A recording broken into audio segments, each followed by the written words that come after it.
So this video series is all about assessment and assessing in the appropriate sequence in order to get to the root cause of your chronic shoulder pain faster so that you set yourself up for success in getting out of pain and staying out of pain while performing at a high level for a long time to come.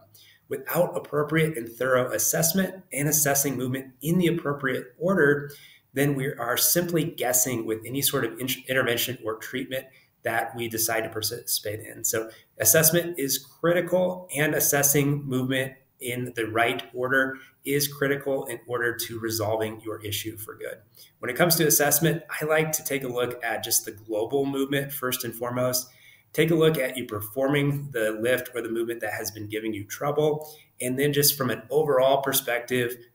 getting a better idea of where some of those faulty movement patterns or lack of stability and control may be stemming from. And then we start to hone in more on the actual region that is at the highest likelihood of being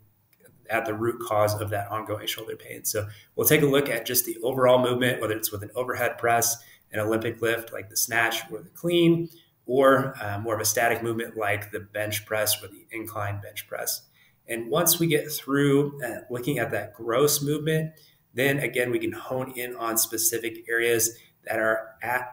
the highest likelihood of giving us the biggest return for our investment on time.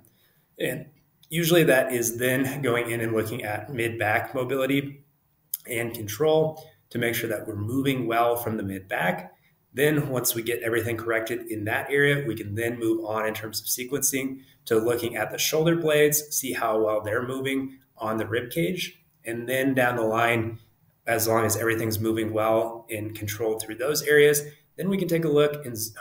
hone in on more of the shoulder itself, make sure everything is going well in terms of stability, control, endurance around the shoulder, and then down the chain into the elbow and the wrist. So this series is all about assessment, properly assessing things so that we maximize our time, and we're spending our effort in our time on the things that are going to give us the biggest return and set everything else up down the line in that movement or that exercise routine, set yourself up for success with that. So go ahead and buckle up because we're going to dive in and get into assessment in this video series.